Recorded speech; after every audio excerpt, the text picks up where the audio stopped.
Bonjour à toutes et à tous, nous sommes le 2 décembre 2024 et comme vous l'avez deviné à l'indice d'hier, le film vu aujourd'hui qui sera au numéro 24 de mon top 25 Pixar sera bien évidemment Cars. Donc j'espère que vous avez votre permis de conduire parce que c'est parti. Le synopsis du film est le suivant. Flash McQueen, une splendide voiture de course toute neuve promise au succès, découvre que dans la vie, ce n'est pas de franchir la ligne d'arrivée qui compte, mais le parcours que l'on a suivi. Parti pour participer à la prestigieuse Piston Cup, il atterrit suite à une déviation dans la petite ville tranquille de Radiator Springs. Sur la route 66, McQueen va apprendre à connaître Sally, une élégante Porsche 2002, Doc Hudson, une Hudson Hornet de 1951 au passé mystérieux, et Martin, une dépanneuse rouillée mais à qui on peut faire confiance. Ils vont l'aider à découvrir qu'il y a des choses plus importantes que les trophées, la gloire et les sponsors. L'animation des voitures, le ray tracing. L'équipe en charge des effets visuels et de l'animation chez Pixar a dû relever de nouveaux défis pour que les personnages ressemblent au maximum à des vraies voitures. Cars est de ce fait le premier film de ce studio à utiliser le ray tracing, une technique permettant aux voitures de refléter leur environnement de manière réaliste. De plus, l'ajout de reflets a considérablement ralenti et rallongé la durée de calcul des images. Plusieurs jours étaient donc alors nécessaires pour calculer une seule seconde du film final.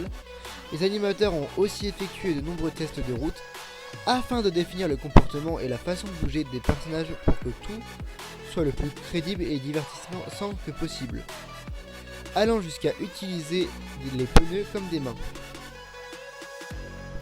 Quelques références. Le choix de certains des noms ou des numéros que l'on peut lire sur les voitures et leurs plaques d'immatriculation n'est pas toujours anodin.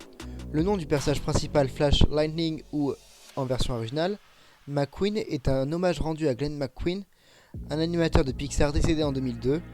La plaque d'immatriculation du minibus Fillmore porte les numéros 51237 qui représente en réalité la date d'anniversaire de l'acteur George Carlin, 12 mai 1937, qui lui prête sa voix pour la version originale. Le numéro que portait Flash McQueen à l'origine était le 57, représentant l'année de naissance de John Lasseter.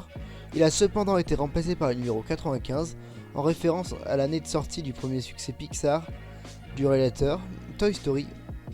Les pneus de Flash portent la marque Lightyear. Ce choix est un double clin d'œil, d'une part à la célèbre marque Goodyear et d'autre part au personnage Buzz l'éclair, Lightyear en version originale de Toy Story.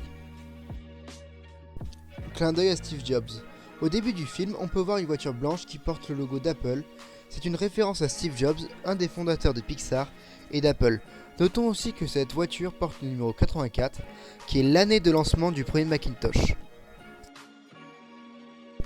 Des yeux en hauteur. Au lieu de placer les yeux dans les phares, comme le font la plupart des cartoons mettant en scène des voitures, les animateurs de Pixar ont choisi de les placer au niveau du pare-brise, ce qui rend les personnages plus expressifs. Cette idée leur a été soufflée par John Lasseter, dont l'un des cartoons favoris est Suisse, et Suzy, le petit coupé bleu sorti en 1952, une automobile dont les yeux sont situés au niveau du pare-brise. Dinoco.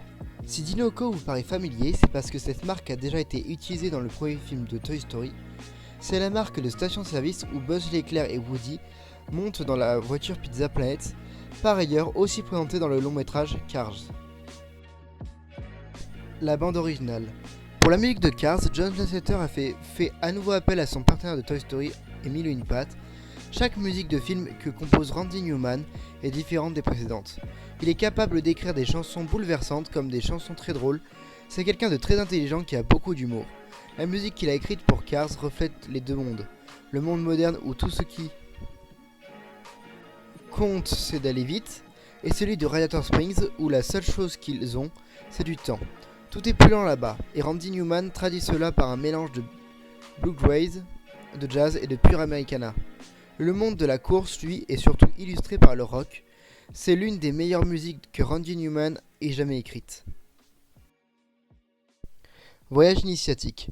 En 2001, l'équipe technique du film s'est embarquée dans un périple de 9 jours le long de la route 66. Au cours de ce voyage, ils ont découvert les lieux et les personnes qui ont rendu cette route si spéciale. L'équipe s'est attachée à noter les moindres détails composant ces petites villes à l'écart des grandes routes, afin d'en retranscrire au mieux l'univers à l'écran.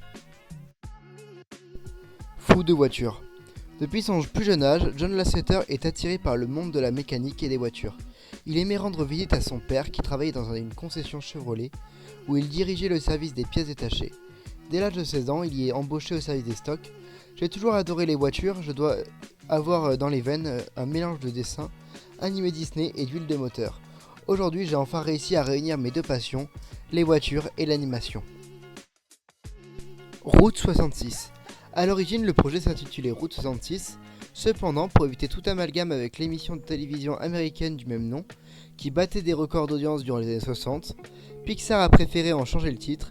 C'est en 1998 que John Lasseter et Joe Ranft, scénaristes de Toy Story, ont alors commencé à se lancer dans l'aventure Cars. Nous savions déjà que nous voulions créer une aventure dont les héros seraient des voitures. À peu près à la même époque, nous avons vu un documentaire Divided Highway qui avait pour sujet une autoroute inter-État et la manière dont sa construction avait affecté les petites villes. Émus par ce documentaire, nous avons commencé à songer à ce que cela devait être de vivre dans ces lieux que le passage de l'autoroute avait plongé dans l'oubli. Genèse de l'histoire. Un périple familial en camping-car durant l'été 2000 a permis à John Lasseter de trouver de nouvelles idées pour son scénario et l'évolution de ses personnages. J'ai soudain réalisé que je savais de quoi allait parler notre film. J'ai découvert que le parcours que l'on fait dans la vie contient sa propre récompense. Notre héros, Flash McQueen, ne s'intéresse qu'à une seule chose, être le plus rapide. Rien d'autre ne compte pour lui que sa victoire. Au championnat, c'était le personnage idéal pour qu'on le force à ralentir. Comme moi, j'ai dû le faire pour mon périple en camping-car pour la première fois de ma carrière. J'ai levé le pied et c'était extraordinaire. Bon ben voilà, c'est tout pour aujourd'hui. Du coup, c'était le numéro 24 de mon top Pixar. Nous étions le 2 décembre 2024 et on se retrouve demain. Et l'indice pour demain, c'est vroom, vroom, vroom. On se retrouve très bientôt pour une nouvelle page aux infos Disney. Bye bye.